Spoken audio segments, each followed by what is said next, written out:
Here we are in Issaquah, Washington. We're going to call this Creepy Issaquah Part 1. Come along with me.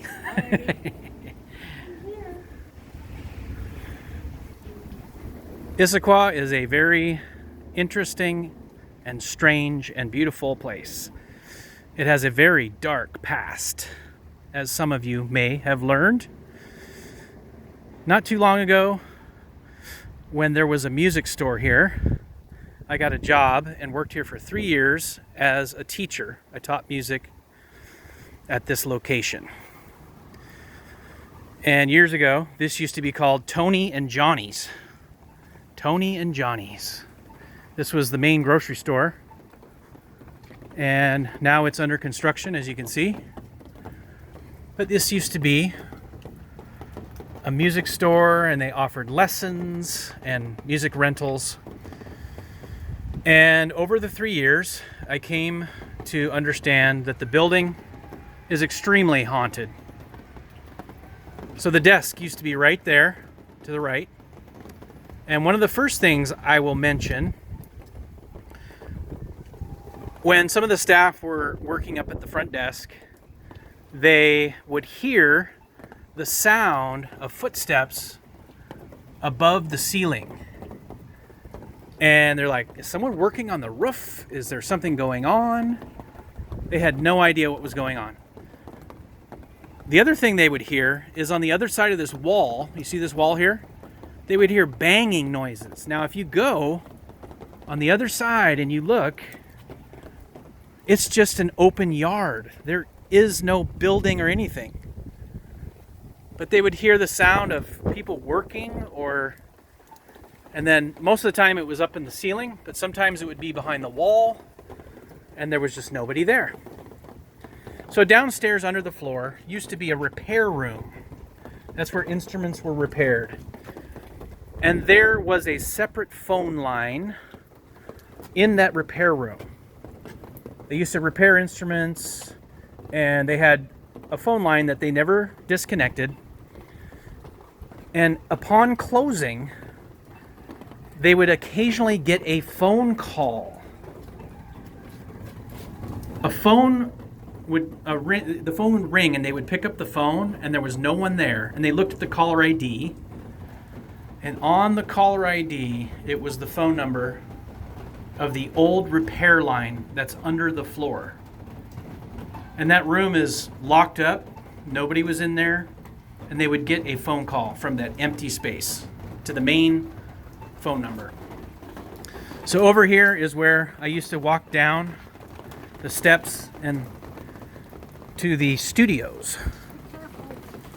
This is the studios. We're going to walk down here. This is where all the action is. And it looks like the lights are on. We can kind of sneak in here. Woo, how fun. Ooh, this is cool. That's the repair room, right? Yeah, that's the repair room. You see that dark open area? I think it looks like the wall's open. Actually, that was room number 2. That's room number 1 over there. So, teaching over in this space for 3 years, we had a lot of mysterious phenomenon.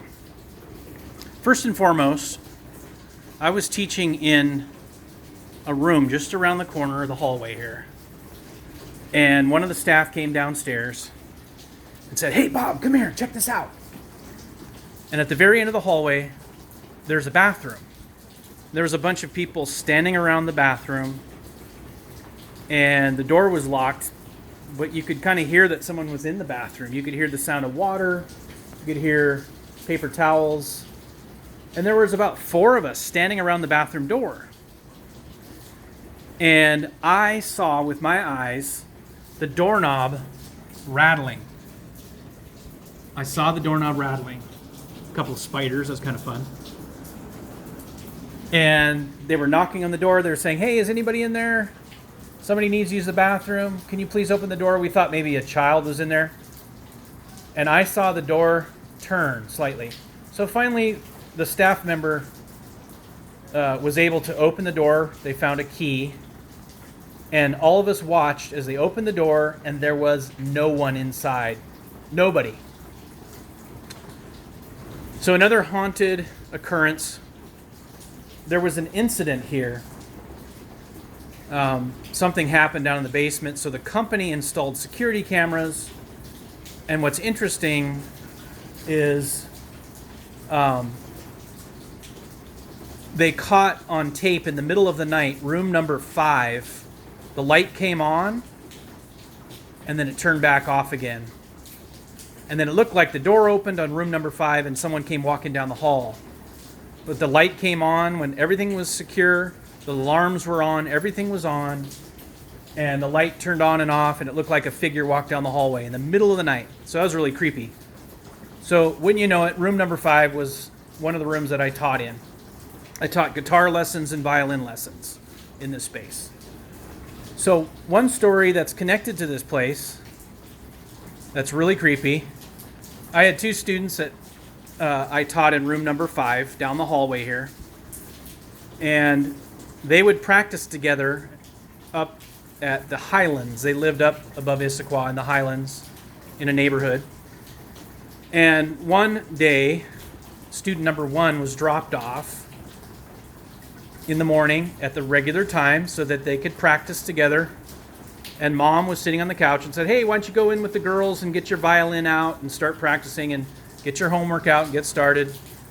And at that time, one of the other children that was there was scheduled to get on the school bus. So student number 1 waited in the room, and everyone in the living room could hear her tuning up her violin and pulling out her, homework. She was in that room while the other children walked to the school bus. And they went to the school bus. The one child got on the school bus and went off to school. And then the other sister came back, went in the room, and said, where's Mary? She came out and she's freaking out because the girl that had been dropped off, student number 1, had vanished. She wasn't in the room anymore. She wasn't there anymore. And so they looked high and low. They looked in the bathroom. They looked in the closets, and they're freaking out. And they were so scared. They thought someone had abducted this girl. They thought someone had taken this young girl from the room up at the Highlands. So they were about to call the police, and then they decided they would call mom first. They called mom, and mom answered the phone. And what did mom say? She said, what are you talking about?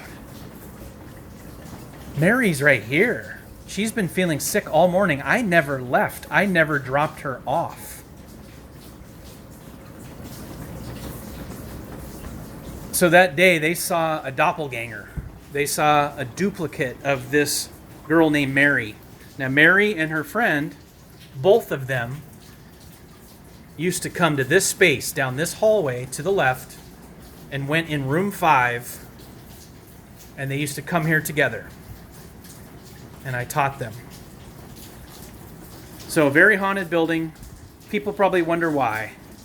Well, let's walk up this creepy wheelchair ramp.